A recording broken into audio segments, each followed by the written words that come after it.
Time for our panel of the day. Trish Sherson, Sherson Willis Director, and Tyler Adams, News Talk ZB Afternoons host. G'day, team. Good morning. Good to see you both.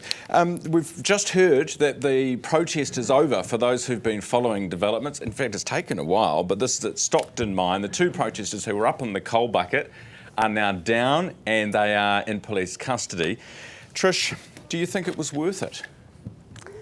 Well, they probably got a lot of clicks and views on their social media feeds, and that's what a lot of these things seem to be about now. The two lines in the story that I think are important was the comment that these actions were dangerous and illegal. And what happens is, for companies, their own people are at risk when you get protests like this.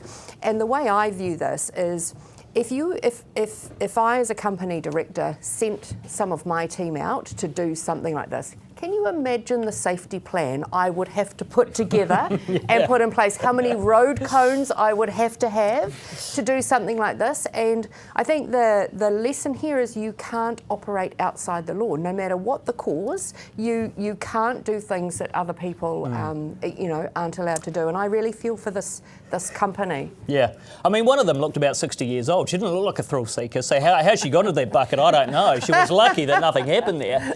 But did it achieve anything? No, it didn't achieve anything. So they got arrested, they got a little bit of publicity, but nothing will change, because the reality is we need coal. It's a transition resource and we need coal, whether it's Indonesian coal that's far dirtier or our coal. We need coal to manufacture the phones they were using for their wee social media videos. So nothing will change with these protests. This is the thing, Tyler, that got me was, you look, they're live streaming with a cell phone filled with chips and plastic and God knows what. They've got, plastic helmets on, apparatus up the wazoo. That's right. But also the fact that they were using these coal carriers, buckets, means that they were then having to use diesel trucks to move the coal instead of the... Well, that's right. And so think about the cost to that company.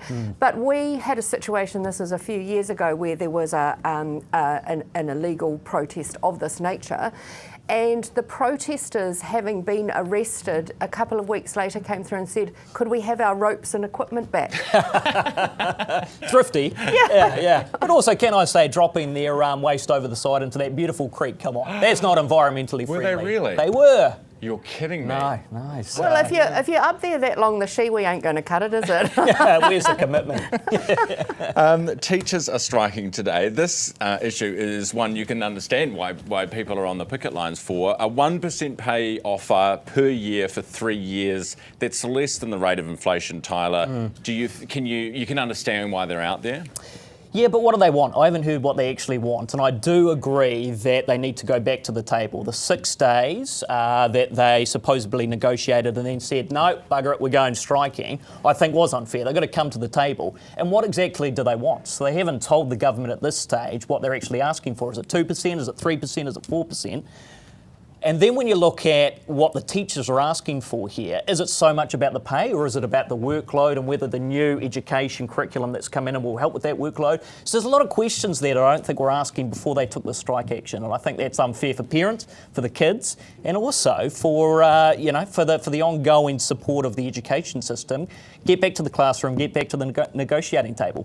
I think that get that man in cabinet. I mean, he's our future education minister. Well, at least he got Look out, Erica. He got his numbers. He got his numbers right at least, unlike Judith this week, which kind of adds fuel to the fire, doesn't it, when you do stuff like that? I think Tyler's right. I think this is the union being trigger happy. I think they have underestimated or haven't read the room with this government. They are not. This government isn't going to buckle because there are teachers out striking. In fact, I think this really will galvanise parents even more behind Erica Stanford and the work that she's doing. And unfortunately for the teachers, the reality is, I think David Seymour said, talked today about the pay increases that have happened. The reality is for teachers, if you're at 1% over 3 years, in real terms your wages are going backwards, and that is not a good thing. But again, look at where we are currently. No one is getting big pay increases, and on the top of that, parents will be looking at the study that came out yesterday where literacy among our young kids at school They has can't write. fallen off a cliff, and they put those two things together. They put pay and performance together. So again, I don't think it's a win for the union or the teachers to go on strike, and I absolutely support paying teachers really well. Yeah. Tyler, sperm. Yes. Now, The big topic. big topic of discussion this morning, because apparently, and I didn't know this, but there's a story out this morning saying basically plastics are reducing our sperm count. There's a couple of issues. There's obesity, meaning you produce less when you're bigger.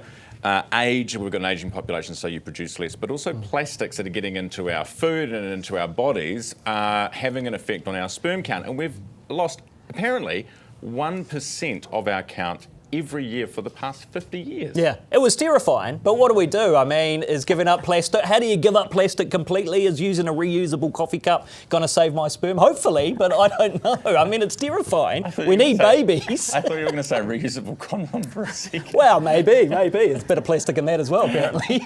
But I don't know. I mean, clearly the study asked for some policy around the use of those sort of plastics to try and help the situation.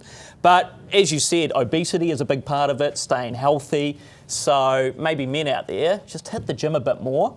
If you have to use plastic, and hopefully your sperm will be A-OK. Oh, wow. Thank you, Dr. Adams. I mean, I think Heard it here first.